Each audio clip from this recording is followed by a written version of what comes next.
भारत सरकार में central government के लिए खतरा, 2 बार आ ही जाते हैं तो वो तो पूरे वर्ष ही प्रभाव रहेगा। प्रधानमंत्री पद त्याग के ही योग, स्टॉक मार्केट में एक बड़ा क्रैश आएगा, नए इलेक्शंस की तैयारियां होंगी।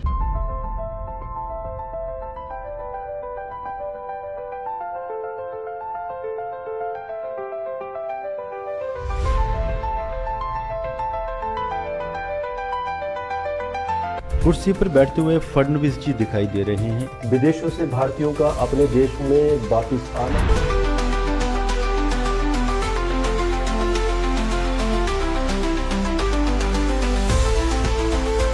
दोस्तों, वंदे मातरम। अभी इससे पहले मैंने एक वीडियो दिया था आप लोगों के लिए कि सेंट्रल गवर्नमेंट के लिए 7 सितंबर 2025 जब ये चंद्र ग्रहण शुरू होगा तो एक खतरे की घंटी के समान होगा और ट्रबल दे के जाएगा।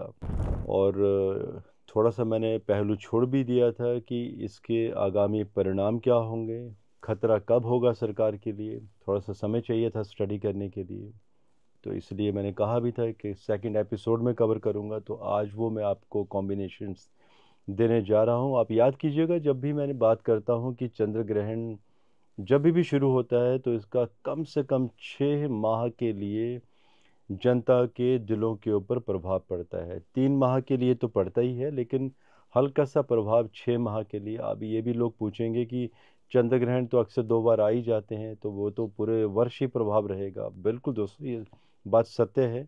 ऑलमोस्ट पूरे वर्ष ही प्रभाव रहता है। डिपेंड करता है कि चंद्रमा कौन सी राशि का था, किस नक्षत्र को प्रभावित किया, और वो देश की कुंडली में किस घर में बैठा है, तो उस संबंधित चीज़ों को प्रभावित करेगा। इमोशंस उन घरों से संबंधित कार्यों से रहेंगे। अब जैसे कि 7 सितंबर को चंद्रमा की अगर हम बात करें तो कुंभ राशि का चंद्रमा वृषभ लग्न की कुंडली उस समय बनती है। 10th हाउस को कनेक्ट करेगा। 10वां घर कार्य क्षेत्र, और वो भी किसका, सरकार का कार्य क्षेत्र, लोगों का कार्य क्षेत्र। लोगों का अचानक जॉब से रेजिग्नेशन दे देना, बल्क में अचानक लोग अपना सेटअप करने की कोशिशें करेंगे, नाकामियां मिलेंगी, वो बात की बात है। डेफिनेटली कुछ कामयाब भी होंगे, लेकिन इसके साथ हमारी भारत सरकार भी जुड़ी हुई है। अगर हम भारत के प्रधानमंत्री नरेंद्र मोदी जी की कुंडली का भी अध्ययन करें तो चंद्र ग्रहण के बाद 4 माह के बाद, 3 से 4 माह के बाद, ये जो अंतर आने वाला है मंगल महादशा में, बुध का अंतर, और बुध के अंतर में जो प्रत्यंतर शुरू होगा वो होगा राहु का। और ये 17 दिसंबर 2025 से लेकर 10 फेब 2026 तक ये समय चलेगा। और इस समय जो राहु होंगे 4th हाउस को प्रभावित करेंगे, और जो बुध हैं, बुध भी सूर्य और केतु के साथ 11th हाउस में युति बनी हुई है। और बुध की जो डिग्री है 0 डिग्री 47 मिनट, उत्तरा फाल्गुनी नक्षत्र के बुध हैं, सूर्य के नक्षत्र के। सूर्य भी वहां पर 0 डिग्री 35 मिनट के, और केतु के साथ ग्रहण लगा हुआ है। तो ये जो समय सीमा है ये बताती है कि जॉब में परिवर्तन यहाँ से अभिप्राय ये भी है कि जो प्रधानमंत्री हैं उनका स्थानांतरण। तो स्थानांतरण से अभी दोस्तों यहाँ पर क्या समझें, प्रधानमंत्री का जॉब बदलती है ना, तो स्थानांतरण होता है। सिर्फ पद विहीन के ही योग बनते हैं। जब एक आप ऐसी पदवी पर बैठे होते हैं जिसके आगे कुछ नहीं होता है तो डेफिनेटली वहाँ से पद त्याग के ही योग वहाँ से देखे जाते हैं। तो ये जो समय सीमा बनी हुई है, यहाँ पर भारत सरकार में सेंट्रल गवर्नमेंट के लिए खतरा, यहाँ पर प्रधानमंत्री के बदलने के योग, नए प्रधानमंत्री के सत्ता में आने के योग, या तो इस सरकार के अचानक ही एलिमिनेशन के योग और नए इलेक्शंस की यहाँ से तैयारियों के योग। तो इस तरह के यहाँ पर योग दिखाई दे रहे हैं, और इसमें बहुत सारी परेशानियाँ, दंगे फसाद की घटनाएं, क्योंकि चौथा घर जो होता है वो थ्रोन का भी होता है, मुकुट का भी है, सिंहासन का भी है। राहु का चौथे घर को प्रभावित करना, और अगर हम चंद्र ग्रहण की कुंडली का भी प्रभाव लेकर चले तो ये जो प्रभाव है ये लगातार आगे 3 से 4 माह तक चलेगा।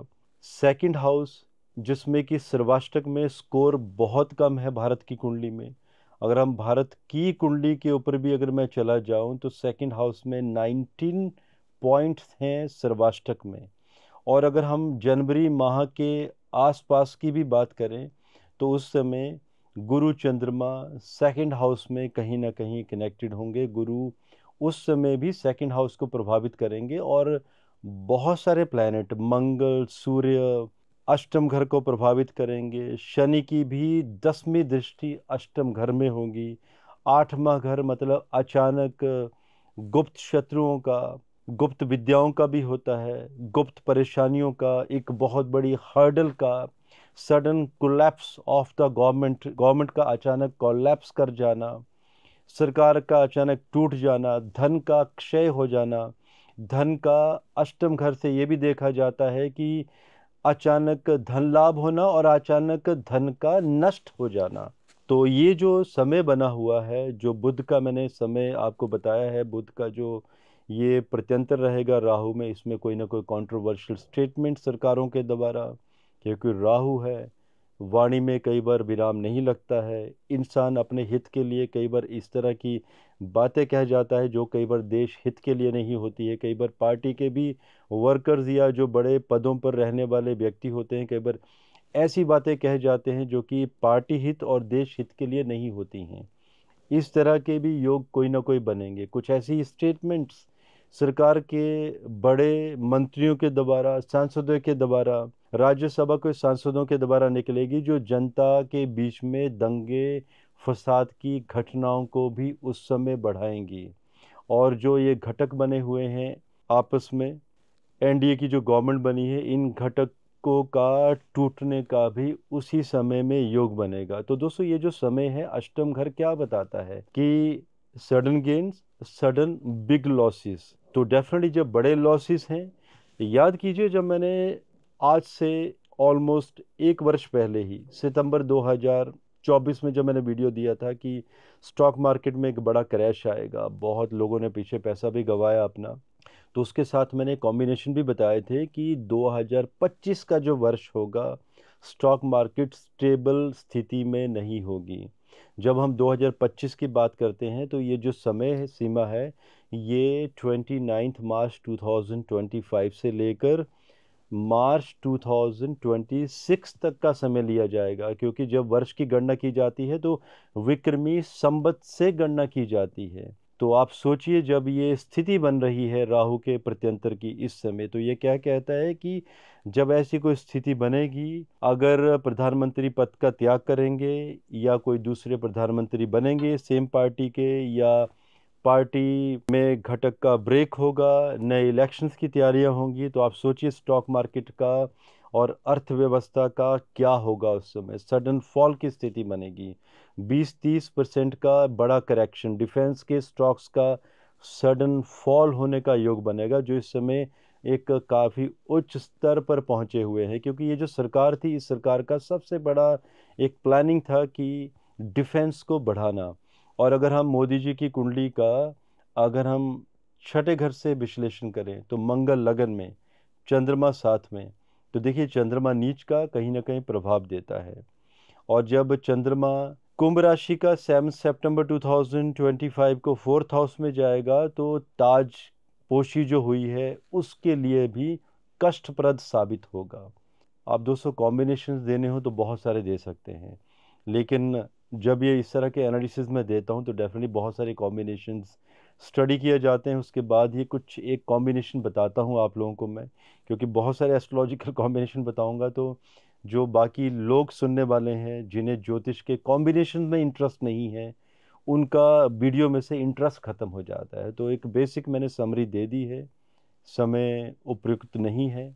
जनवरी 2026 क्रिटिकल रहेगा भारत सरकार के लिए, जिसमें कि प्रधानमंत्री मोदी जी या तो खुद का पद का त्याग करेंगे, स्वयं से पद का त्याग, ऐसे योग बने हुए हैं, ज्योतिषीय योग बने हुए हैं, या तो पार्टी में कोई विघटन, पार्टी से अभिप्राय मेरा एनडीए से है, या उसी समय किसी नए व्यक्ति का प्रधानमंत्री पद के ऊपर आसीन होना, इस तरह के योग जनवरी 2026 के आसपास देखे जा रहे हैं ज्योतिषीय योग से। सो दोस्तों, आज के लिए मुझे इजाज़त दीजिए। धन्यवाद। जय हिंद। भारत माता की जय।